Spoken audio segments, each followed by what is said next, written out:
আসসালামু আলাইকুম প্রিয় দর্শক, আজকের এই ভিডিওতে আমরা জানব মানবজাতির প্রথম মানুষ, প্রথম নবী, হজরত আদম আলাইহিস সালাম এর সম্পূর্ণ জীবন কাহিনী।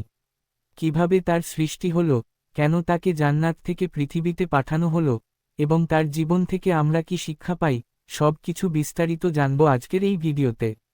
ভিডিওটি শুরু করার আগে, যদি আপনি এমন ইসলামিক গল্প ও শিক্ষামূলক ভিডিও পছন্দ করেন, তাহলে এখনই আমাদের চ্যানেলটি সাবস্ক্রাইব করে নিন এবং পাশে থাকা বেল আইকনটি চাপুন, যাতে নতুন ভিডিও আপলোড হলেই আপনি সবার আগে দেখতে পারেন। চলুন শুরু করা যাক। হজরত আদম আলাইহিস সালাম কোনো সাধারণ মানুষের মতো জন্ম নেননি। তিনি ছিলেন আল্লাহর এক বিশেষ সৃষ্টি। আল্লাহ তাআলা বিভিন্ন ধরনের মাটি একত্র করে আদম আলাইহিস সালাম এর দেহ তৈরি করেন। তারপর সেই নিস্তব্ধ, প্রাণহীন দেহে আল্লাহ নিজের পক্ষ থেকে রূহ ফুঁকে দেন। এইভাবেই সৃষ্টি হল মানবজাতির প্রথম মানুষ, আদম আলাইহিস সালাম। ইসলামী বর্ণনায় বলা হয়, এই ঘটনাটি সংঘটিত হয়েছিল শুক্রবারে, যা ইসলামে অত্যন্ত মর্যাদাপূর্ণ একটি দিন।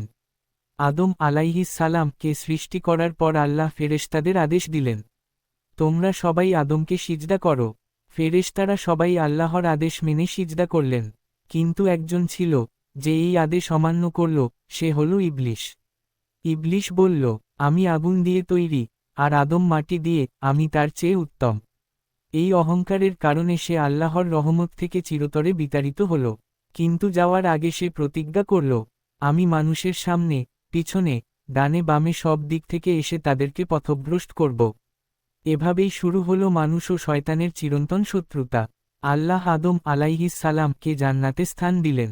তার একাকিত্ব দূর করার জন্য সৃষ্টি করলেন তার সঙ্গী, হাওয়া আলাইহিস সালাম। তাদের বলা হলো, তোমরা জান্নাতে যা খুশি খাও, যা খুশি উপভোগ করো, কিন্তু একটি নির্দিষ্ট গাছের কাছে যেও না। সব কিছু ঠিকই চলছিল, কিন্তু শয়তান তার কাজ শুরু করল। ইবলিশ ধীরে ধীরে আদম আলাইহিস সালাম ও হাওয়া আলাইহিস সালামকে প্ররোচিত করতে লাগল। সে বলল, এই গাছের ফল খেলে তোমরা অমর হয়ে যাবে। অবশেষে তারা সেই নিষিদ্ধ গাছের ফল খেয়ে ফেললেন। এরপরই তারা বুঝতে পারলেন, তারা ভুল করেছেন। আল্লাহ তাদেরকে জান্নাত থেকে পৃথিবীতে পাঠালেন। কিন্তু এটি ছিল শাস্তি নয়, বরং একটি পরিকল্পনা।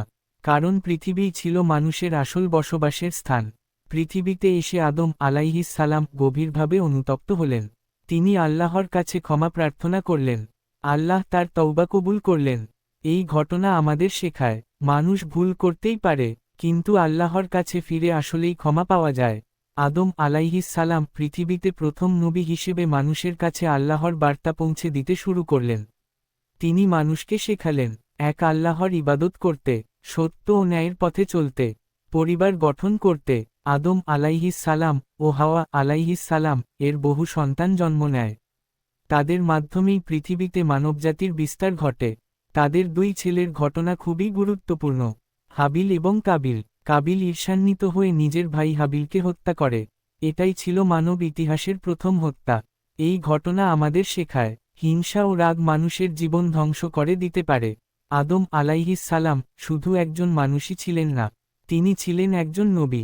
তিনি মানুষকে শিখিয়েছেন, আল্লাহ এক ও অদ্বিতীয়, পাপ থেকে দূরে থাকতে হবে, সৎ জীবন যাপন করতে হবে। তার জীবন ছিল মানবজাতির জন্য একটি পূর্ণাঙ্গ পথনির্দেশ। দীর্ঘ জীবন অতিবাহিত করার পর আদম আলাইহিস সালাম পৃথিবী থেকে বিদায় নেন। বিভিন্ন বর্ণনায় বলা হয়, তিনি প্রায় 930 বছর বেঁচে ছিলেন। তার মৃত্যুর পর তার সন্তানরাই তাকে দাফন করেন, এবং এভাবেই মানব ইতিহাসের প্রথম অধ্যায়ের সমাপ্তি ঘটে। আদম আলাইহিস সালাম এর জীবন থেকে আমরা অনেক গুরুত্বপূর্ণ শিক্ষা পাই। ভুল করলে তওবা করতে হবে। অহংকার মানুষকে ধ্বংস করে। শয়তান আমাদের প্রকাশ্য শত্রু। আল্লাহর আদেশ মেনে চলাই সফলতার পথ। আজকের এই গল্পটি যদি আপনার ভালো লেগে থাকে, তাহলে ভিডিওটিতে একটি লাইক দিন। এবং যদি আপনি এমন আরও ইসলামিক গল্প, ইতিহাস ও শিক্ষামূলক ভিডিও দেখতে চান, তাহলে অবশ্যই আমাদের চ্যানেলটি সাবস্ক্রাইব করুন এবং বেল আইকনটি চাপতে ভুলবেন না। আপনার একটি সাবস্ক্রিপশন আমাদেরকে আরও ভালো ভিডিও বানাতে অনুপ্রাণিত করে। আল্লাহ হাফেজ, আবার দেখা হবে পরবর্তী ভিডিওতে।